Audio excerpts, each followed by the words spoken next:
Have you ever felt so lazy that even getting out of bed feels like climbing Mount Everest? Let me tell you about Kyle. Kyle was the king of procrastination. His alarm clock was his mortal enemy, and his to-do list was more like a maybe-later list. His dreams of becoming a writer were gathering dust, buried under piles of excuses and unfinished video games. One rainy afternoon, while scrolling endlessly through his phone, Kyle stumbled upon an old quote from a philosopher. I must, therefore I can. It was simple, but it hit him like a lightning bolt. He looked around his messy room, at the blank document on his laptop, at the reflection of a guy who was letting his own potential slip away. He realized his problem wasn't a lack of ability. It was a lack of necessity. He hadn't made his dreams a must. That very moment, he made a change. Instead of saying, I should write, he started saying, I must write. The shift was powerful. I must finish this chapter today. I must wake up an hour earlier.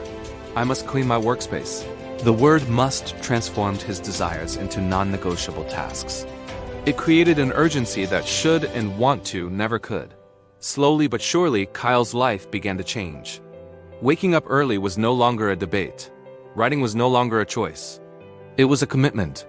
The must became his inner drill sergeant, pushing him past the comfortable walls of laziness. He finished his first short story, then another, and eventually, he compiled them into a book. Kyle's story isn't about some magic formula. It's about the power of perspective. By turning his goals into necessities, he discovered a strength he never knew he had. So next time you're facing a mountain of tasks, don't just tell yourself you should do it. Tell yourself you must. You'll be amazed at what you can achieve when you truly believe you have no other choice. Because if you must, you absolutely can. Thanks for watching.